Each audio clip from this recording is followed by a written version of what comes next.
Hello students, welcome to Jaspal classes. तो हम कर रहे थे 9th क्लास का चैप्टर नंबर फर्स्ट साइंस का matter in our surrounding. Part first में मैंने आपको बताया था, इसके स्टेप 1 स्टेप 2 हमने क्लियर कर लिए थे। अब हम स्टेप 3 में इसके बाकी पॉइंट कवर करेंगे। Change of state of matter, उसमें मेल्टिंग पॉइंट है, बॉइलिंग पॉइंट है, सब्लिमेशन है, इवेपोरेशन है। इसके अंदर भी और सब हेडिंग पॉइंट्स हैं, वो हम क्लियर करेंगे आज, ठीक है। और मैं आपको पिछली बार एक और बात बताना भूल गया था कि हम इसमें अब ये भी सीखेंगे एक और चीज़, कन्वर्ट करना केल्विन को सेल्सियस में और सेल्सियस को केल्विन में। ये हमारा वीडियो का पार्ट 2 है। अगर आपने ये क्लियरली पॉइंट समझने हैं तो हमारी वीडियो पूरी अंत तक देखिएगा, ठीक है। ओके, तो हम स्टार्ट करते हैं अपना step number 3, change of state of matter. हाँ जी, तो change of state of matter में क्या है कि जैसे जो सॉलिड है वो लिक्विड में चेंज हो सकता है, और लिक्विड है वो वाटर वेपर यानी कि इवेपोरेट हो सकता है, तो वो इसमें हमारा आएगा। तो फर्स्ट पॉइंट हमारा क्या है इसका, water can exist in 3 states of matter, solid, liquid और गैस। सॉलिड मीन्स आइस, जैसे बर्फ का टुकड़ा है, ठीक है। और लिक्विड में मतलब वाटर, ये पिघल गया पानी में, तो यही पानी अगर हम उबालते हैं तो ये वाटर वेपर मतलब उबल के गैस में बन जाता है। तो ये इसके 3 स्टेट हैं। On heating ice melt into water and then convert into water vapour. Water vapour means होता है जिसमें हमारा जो पानी भाप बनकर उड़ जाता है, ठीक है। तो हम इसमें पढ़ेंगे आगे, बाय चेंजिंग द टेम्परेचर, मतलब जब टेम्परेचर में चेंज होता है तब हमारा सॉलिड लिक्विड में कैसे होता है और लिक्विड कैसे गैस में होता है, वो इसमें हम पढ़ेंगे, ठीक है। जैसे कि आप यहाँ डायग्राम देख रहे हैं, first melting of ice to form water and boiling of water to form of water vapour, ठीक है। तो इसमें क्या है, जैसे कि मेल्टिंग पॉइंट मतलब होता है जहाँ पे जो हमारा सॉलिड चीज़ है, जैसे आइस है, तो सॉलिड चीज़ लिक्विड में चेंज होती है टेम्परेचर बढ़ने से, ठीक है। तो उसको बोलते हैं हमारा मेल्टिंग पॉइंट, ठीक है, वाटर का। और बॉइलिंग पॉइंट वो होता है जहाँ पे इसको बॉईल करने के बाद जो वाटर वेपर बदल जाता है, वाटर वेपर के अंदर जो भाप बन के उड़ जाता है उबलने के बाद, वो हमारा होता है बॉइलिंग पॉइंट। तो उसके बारे में हम क्लियरली पढ़ेंगे। तो ये डायग्राम में इसको दिखाया गया है, ये आइस क्यूब्स हैं, तो ये कैसे मेल्ट करने के बाद ये लिक्विड में बदल जाता है, और ये बॉइलिंग में कैसे वाटर वेपर में चेंज हो जाता है। Boiling of water to form water vapour, यहाँ बर्नर लगा हुआ है, तो इसके बाद ये वाटर वेपर में बदल जाता है, पानी भाप बनकर। ग्लास रोड, थर्मामीटर यहाँ दिखाया गया है, ठीक है। तो हम इसके बारे में थ्योरेटिकली पढ़ते हैं इसके बारे में, ओके। तो हमारा है ये फर्स्ट मेल्टिंग पॉइंट, ठीक है। मेल्टिंग पॉइंट में क्या है, जैसे मैंने आपको बताया, the temperature at which a solid melts to form liquid at atmosphere pressure is called its melting point. जहाँ पे हमारी सॉलिड है कोई भी आइटम्स, वो लिक्विड में चेंज हो जाती है, उसे क्या बोलते हैं, मेल्टिंग पॉइंट। तो अगर आपके एग्जाम में डेफिनेशन आती है तो इसको आपको इतनी लिखनी है यहाँ तक, ओनली डेफिनेशन के रूप में। आप यहाँ से जो मैं एक आपको ये पॉइंट्स करवा रहा हूँ मेन, आप आंसर भी यही लिख सकते हैं एग्जाम में, ओके। तो नेक्स्ट है हमारा इसके अंदर कि मेल्टिंग पॉइंट ऑफ आइस होता कितना है। मेल्टिंग पॉइंट ऑफ आइस, ये एग्जामिनर 1 नंबर में आपसे पूछ सकता है एग्जाम में कि मेल्टिंग पॉइंट ऑफ आइस कितना होता है, 273.16 केल्विन, यानी कि 0 डिग्री सेल्सियस, क्योंकि आइस 0 डिग्री सेल्सियस पे होती है, ठीक है। उसके बाद ये मेल्ट होना शुरू होती है।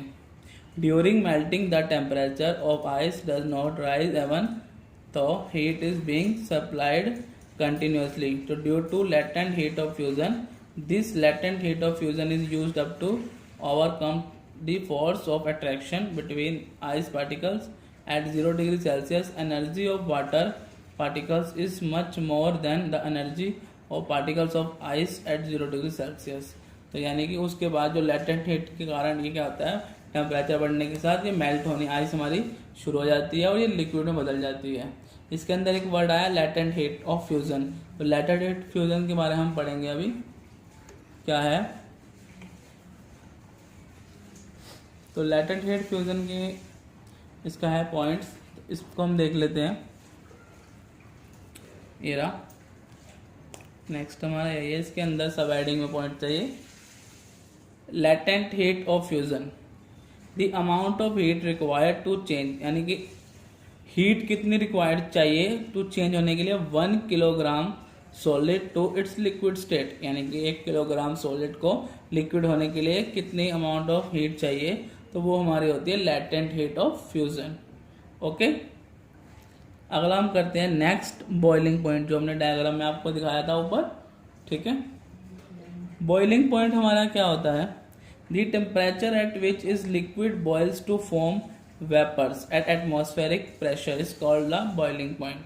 जिसमें क्या होता है, जो लिक्विड होता है उसको और बॉईल करते हैं, और उबलने के बाद जैसे पानी उबलता रहता है उसके बाद वो भाप बन के जैसे उड़ना शुरू हो जाता है, वो होता है हमारा बॉइलिंग पॉइंट। तो बॉइलिंग पॉइंट में आप इसकी डेफिनेशन कितनी लिखेंगे, यहाँ से लेके यहाँ तक। और अगर आपको एग्जामिनर साथ में पूछते हैं कि बॉइलिंग पॉइंट ऑफ वाटर कितना है, तो बॉइलिंग पॉइंट ऑफ वाटर उतना होता है 373 केल्विन, 100 डिग्री सेल्सियस, सेल्सियस में 100 डिग्री होता है। ठीक है, अब यहाँ पे बताया हुआ है सेल्सियस में इसको कैसे केल्विन में चेंज किया गया है।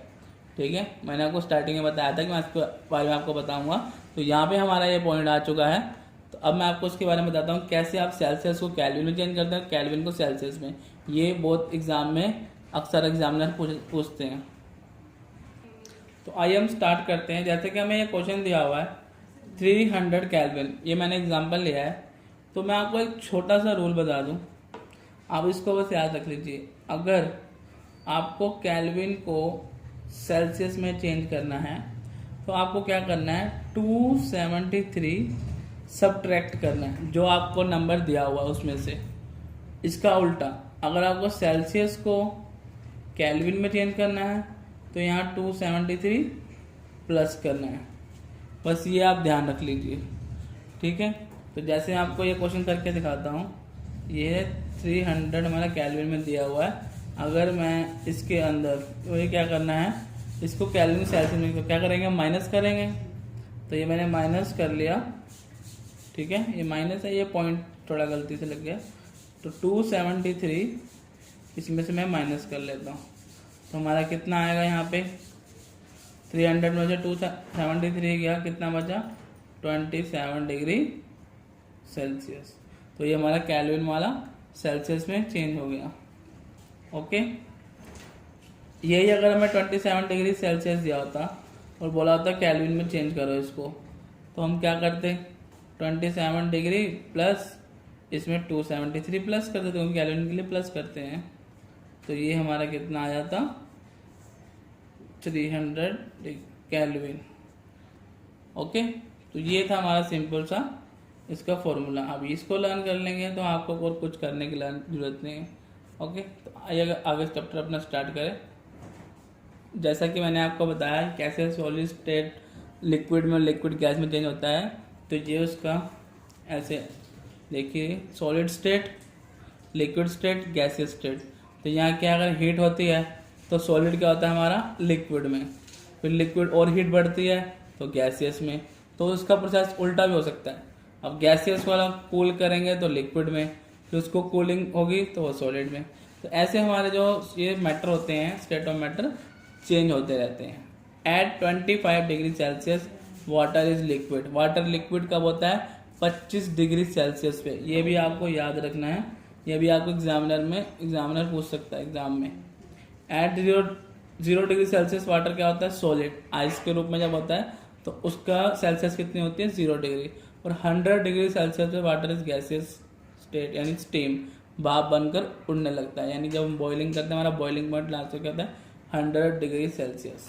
ओके, तो हम अपना नेक्स्ट करते हैं पॉइंट, सब्लिमेशन। सब्लिमेशन क्या होता है, सब्लिमेशन होता है कि जैसे हमारा कोई भी सॉलिड स्टेट है, ठीक है, वो डायरेक्टली चेंज हो जाता है वेपर के अंदर। वेपर समझते हैं, भाप में चेंज हो जाता है, ठीक है, ऑन हीटिंग या प्रोसेस से। एंड जो वेपर होता है वो वापस सॉलिड में रहता है, यानी बीच का जो लिक्विड फॉर्म है वो यहाँ गायब है, जो यहाँ का लिक्विड फॉर्म वो गायब है।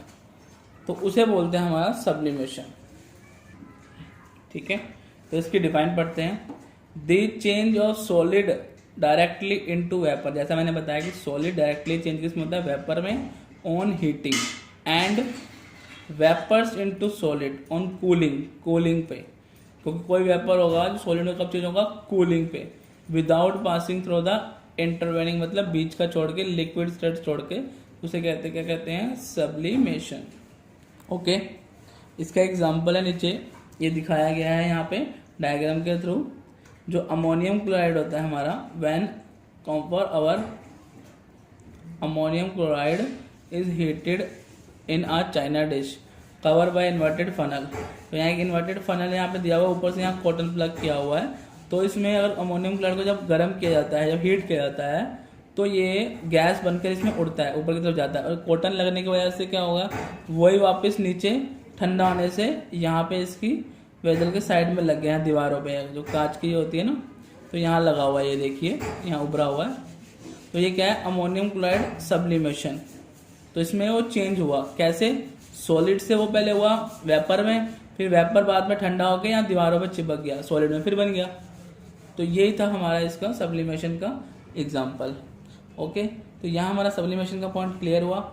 अब हम पढ़ेंगे इसके अंदर एक अनदर पॉइंट है, effect of change of pressure, यानी कि प्रेशर के चेंज होने पर क्या इसमें फर्क पड़ता है, उसके बारे में करेंगे। Effect of change of pressure, if we compress a gas in cylinder, that distance between the particles of is reduced and finally gas is liquefied of lowering temperature। जैसा कि मैंने आपको अपने पिछली वीडियो में बताया था कि जो गैस क्या होती है उसकी कंप्रेसिबिलिटी बहुत ज़्यादा होती है, इसको हम कंप्रेस कर सकते हैं और बाद में वो लिक्विड फॉर्म में होता है, जैसा कि हमारे रसोई गैस के घर में जो सिलेंडर होते हैं ना उसमें होती है वैसे। तो इसमें हमारे और कुछ पॉइंट्स हैं प्रेशर के। बाय अप्लाइंग हाई प्रेशर, अगर हाई प्रेशर लगता है तो the particles of gas can be brought close together, ज़्यादा प्रेशर के बाद वो क्लोज हो जाते हैं, आपस में इकट्ठे हो जाते हैं। और सॉलिड कार्बन डाइऑक्साइड यानी dry ice is change into carbon dioxide gas directly without changing into liquid when pressure is reduce. जब प्रेशर रिड्यूस होता है तब ये चेंज हो जाती है ऑन 1 एटमॉस्फेरिक प्रेशर पे। ओके, इसके अंदर हमारा एक 1 मार्क का क्वेश्चन ऐड हो रहा है, सॉलिड कार्बन डाइऑक्साइड। अगर आपको एग्जाम में क्वेश्चन आता है कि सॉलिड कार्बन डाइऑक्साइड को क्या बोला जाता है, तो उसको ड्राई आइस भी बोलते हैं, और ड्राई आइस को सॉलिड कार्बन डाइऑक्साइड भी बोला जाता है। तो ये आपको ध्यान रखना है, यहाँ पे ये 1 मार्क में आपके एग्जाम में पूछ सकता है, बाकी क्वेश्चन से पूछेगा, बट ये काफ़ी ऐसे क्वेश्चन है छुपे हुए जो यहाँ से भी एग्जामिनर पूछ सकते हैं। बाकी तो हमारा पूरा चैप्टर ही इंपॉर्टेंट है। ओके, तो नेक्स्ट है हमारा third state of matter, solid liquid and gas are determined by temperature and pressure. तो ये टेम्परेचर और प्रेशर के अकॉर्डिंग कैसे चेंज होते हैं, सॉलिड लिक्विड गैस, तो ये यहाँ बताया गया है। ठीक है, तो यहाँ पे एक इट्स के डायग्राम के जरिए बताया गया है। अगर आप एग्जाम में क्वेश्चन में आता है आपका, अगर आप डायग्राम बना के आते हैं तो एक अच्छा इम्पैक्ट पड़ता है टीचर पे। जैसे सॉलिड का है, ये मेल्टिंग करने के बाद लिक्विड में बन गया, फिर इवेपोरेट से गैस में। ठीक है, और ये एक सब्लिमेशन में तो दोनों ही होता है कि सॉलिड गैस में बन जाए, गैस सॉलिड में बन जाए, तो ये तो सब्लिमेशन होता ही है। अब जो गैस है दोबारा लिक्विड में कैसे बचेगा, कंडेंसेशन। कंडेंसेशन यहाँ पे हमारा एक नया वर्ड जुड़ रहा है। कंडेंसेशन क्या होता है, जैसे कि गैस को दोबारा लिक्विड में, इसको मैं आपको एक एग्जांपल देके समझाता हूँ। जैसे कि एक वाटर बॉटल है, ठीक है, ये थोड़ी सही नहीं बनी वाटर बॉटल, ठीक है, तो ये वाटर बॉटल है, इसको हम जब फ्रिज से निकालते हैं तो इसके ऊपर हल्के हल्के आपने देखा होगा डॉट डॉट पानी के दिखाई देते हैं। तो ये फ्रिज से निकल कर ये दोबारा इसके ऊपर लिक्विड फॉर्म में वाटर ऊपर आ जाता है, तो इसी को कंडेंसेशन बोला जाता है। अगर ठंडे पानी का गिलास भी आप ठंडा पानी डालते हैं गिलास में, उसके ऊपर भी हल्के हल्के बूंदे जल के आ जाती हैं, उसे भी कंडेंसेशन बोला जाता है। ओके, तो अब हम अपना नेक्स्ट करेंगे इवेपोरेशन। इवेपोरेशन क्या है, वाष्पीकरण, a surface phenomenon in which liquid changes into vapour at any temperature below it's boiling point is called evaporation. तो अगर बात आए डेफिनेशन की तो आपको इतनी लिखनी है इसकी डेफिनेशन में। क्या है इसकी डेफिनेशन, कि जो लिक्विड होता है हमारा चेंज हो जाता है वाटर वेपर में टेम्परेचर के जरिए, बिलो हो जाए बढ़ जाए, उसके कारण क्या होता है जो पानी भाप बनकर उड़ जाता है वो क्या होता है हमारा इवेपोरेशन यानी वाष्पीकरण। Particles on the surface of a liquid have higher kinetic energy than others, उसकी क्या काइनेटिक एनर्जी बढ़ जाती है जिसके कारण so they break the forces of attraction between the particles and escape from its surface. तो जो सरफेस पे जैसे कि पानी गिरा हुआ है तो वो क्या होता है फिर भाप बनकर धीरे धीरे टेम्परेचर के अकॉर्डिंग लिक्विड फॉर्म से वो वेपर में चेंज हो जाता है और हवा में उड़ जाता है। ओके, अब जो ये हमारा इवेपोरेशन होता है इससे कुछ फैक्टर हैं जो इसको इफेक्ट करते हैं। ठीक है, ये एग्जाम में आपको इवेपोरेशन के साथ इसके फैक्टर भी पूछ सकता है।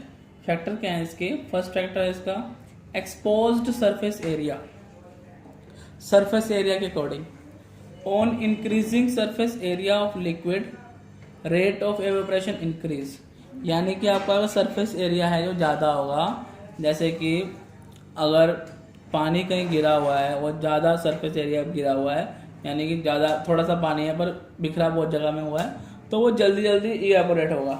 ठीक है, तो इंक्रीज सरफेस एरिया से क्या होगा, इवेपोरेशन भी इंक्रीज हो जाएगा। अगर वो डिक्रीज होगा तो वो डिक्रीज हो जाएगा, वाइस वर्सा। बी पार्ट है हमारा इंक्रीज इन टेम्परेचर। अगर आपका टेम्परेचर बढ़ता है सो जाहिर सी बात है अगर टेम्परेचर बढ़ेगा, ज़्यादा गर्मी होगी तो जल्दी इवेपोरेट होगा, तो यहाँ भी उसके कारण इंक्रीज काइनेटिक एनर्जी उसकी बढ़ेगी पार्टिकल्स की और वो जल्दी इवेपोरेट हो जाएगा। सी है हमारा humidity, numbing. When the humidity of air, degree of the dampness of air is low, अगर ह्यूमिडिटी जो हवा है जो हमारी एयर है उसमें ह्यूमिडिटी ज़्यादा है, यहाँ कम है, यहाँ पे लो लिखा हुआ है, evaporation rate is increased. More humidity less evaporation, यानी कि जब ज़्यादा मतलब हवा के अंदर नमी होती है, नमी मतलब ह्यूमिडिटी मीन्स होता है हल्की हल्की बूंदे पानी, मतलब जैसे नमी का मौसम नहीं होता वैसा होता है। तो ज़्यादा ह्यूमिडिटी होगी हवा के अंदर एयर में तो क्या होगा, लेस इवेपोरेट, यानी कि इवेपोरेशन कम होगा, यानी कि सिलसिला मौसम होता है, नमी का मौसम होता है, ह्यूमिडिटी ज़्यादा होती है एयर के अंदर तो कपड़े भी जल्दी नहीं सूखते इस कारण। ठीक है, तो मतलब इवेपोरेशन होने में, पानी सूखने में ज़्यादा टाइम लगता है। Wind, when wind speed increase, जाहिर सी बात है स्पीड यानी हवा की जब तेज होगी तो रेट ऑफ इवेपोरेशन तो आल्सो इंक्रीज होगा ना। अगर हवा कम चलेगी तो मतलब इवेपोरेशन भी कम होगा, जल्दी नहीं होगा। ठीक है, तो ये थे इसके कुछ फैक्टर जो इवेपोरेशन को इफेक्ट करते हैं। ओके, तो आइए हम इसके कुछ और पढ़ते हैं। इवेपोरेशन के अंदर ऑलवेज कॉजेज कूलिंग की एग्जांपल्स हैं कुछ जो एग्जामिनर आपको क्वेश्चन बनाकर भी एग्जाम में पूछ सकता है, तो उसके हम करते हैं आगे। ओके, स्टार्ट करते हैं। अगर आपने मेरा चैनल सब्सक्राइब नहीं किया है तो भी कर लीजिए। Okay, evaporation always causes cooling. The cooling caused by evaporation is based on the fact that when a liquid evaporates it takes latent heat of vaporization from surroundings which on losing heat get cooled। मतलब ये कह रहे हैं जब भी evaporation होता है यानी जब पानी बन के उड़ता है तो वो ठंडक छोड़ जाता है। तो ये क्या है, आपने देखा होगा समर के अंदर यानी गर्मियों में, ठीक है, जब बहुत गर्मी होती है तो हमें पसीना आता है। ठीक है, लाइट चल जाती है कई बार तो आप देखते जैसे लाइट आती है हमें पसीना आया होता है तो हम पंखा चलाते हैं जैसे ही तो एकदम ठंडक सी महसूस होती है ना। तो उसमें क्या होता है जो हमारा पसीना होता है वो एकदम से वेपर होना शुरू हो जाता है। ठीक है, और जैसे जैसे वो वेपर होता है तो उसके कारण कहते हैं हमें ठंडक महसूस होती है। तो वही यहाँ बताया गया है कि इवेपोरेशन ऑलवेज कॉज कूलिंग।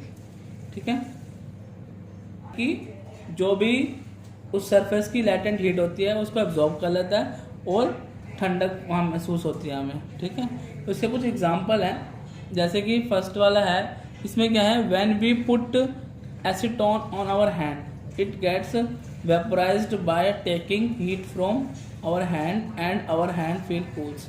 इसमें क्या होता है, हम हाथ पे एसीटोन डालते हैं तो क्या होता है, यहाँ थिनर होता है जो उसको डालते हैं तो ये वेपराइज हो जाता है। तो क्या करते हैं, हमारी हथेली की गर्मी होती है उसको वहाँ से ले लेता है और ठंडक छोड़ जाता है। ये भी इवेपोरेशन के कारण ही होता है। तो यहाँ तो एग्जाम्पल में आंसर की तरह लिखा है, पर एग्जामिनर आपको एग्जाम में कैसे क्वेश्चन पूछेगा कि जब हम हाथ पे एसीटोन डालते हैं तो हमें ठंडक क्यों महसूस होती है, तो तब आपको ये आंसर लिखना है। ओके, तो हमारा इसका सेकंड एग्जांपल है, we should wear cotton clothes in summer to keep cool and comfortable as cotton is good absorber of water. क्योंकि जो कॉटन होता है वो गुड एब्जॉर्बर होता है वाटर का, पसीने को एब्जॉर्ब कर लेता है वाटर को, और this sweat from our body and exposed air to evaporate. तो वहाँ क्या करता है, पसीना सोख लेता है स्वेट को, और उसके बाद हमें ठंडक महसूस होती है, इसलिए कॉटन कपड़े गर्मियों में पहने जा सकते हैं। तो इसका क्वेश्चन आपको कैसे आएगा एग्जाम में कि why we should wear cotton clothes in summer, ठीक है, कि क्यों पहनते हैं, तो उसमें आप आंसर लिख सकते हैं इसका। थर्ड है हमारा, often people sprinkle water on ground during summer, this water takes heat from ground and surrounding air to evaporate thus make the place cool. यानी कि आपने देखा होगा कि पानी छिड़का जाता है, लोग गर्मियों में बरांडे में या कहीं भी अपने आसपास थोड़ा पानी छिड़कते हैं ज़मीन पे, ताकि वहाँ का एटमॉस्फेयर, जो वातावरण आसपास का क्या हो जाए, ठंडा हो जाए। तो वो भी उसमें ये क्या होता है, जब हम पानी डालते हैं वो ज़मीन पे पड़ता है तो वहाँ की हीट एब्जॉर्ब कर लेता है, और जो पानी भाप बन के उड़ता है तो फिर आसपास का वातावरण ठंडा महसूस होता है। ठीक है, तो इसमें भी आपको एग्जाम में क्वेश्चन आ सकता है कि क्यों पानी छिड़का जाता है, कि उससे ठंडा हो जाता है। ठीक है, यहाँ तो एक और क्वेश्चन भी है जो इसमें लिखा नहीं हुआ कि गर्मियों में जो मटके का, घड़े का पानी होता है, ठीक है, पोट का, क्यों ठंडा क्यों महसूस होता है हमें। उसमें भी क्या होता है, मटके के अंदर छोटे छोटे छेद होते हैं, पोर्स होते हैं काफ़ी, जिससे पानी हल्का हल्का बाहर रिसता रहता है। ठीक है, तो उससे क्या होता है, जो बाहर का जो पानी आ जाता है उसके ऊपर, फिर वो इवेपोरेट हो जाता है, जिसके कारण अंदर का पानी हमें ठंडा लगता है। तो एग्जामिनर ऐसे क्वेश्चन भी आपको एग्जाम में पूछ सकता है। ठीक है, तो यहाँ पे हमारा ये चैप्टर क्लियर हुआ। ओके, अगर आपने हमारे चैनल को सब्सक्राइब नहीं किया है तो कर लीजिए हमारे आगे आने वाले अपडेट्स के लिए। ओके, और हमारे साथ जुड़े रहिए, एंड लाइक एंड शेयर जरूर कीजिए। अगर आपको कोई क्वारी है तो कमेंट बॉक्स में कमेंट कीजिए, हम उसको जल्दी सॉल्व करेंगे। ओके।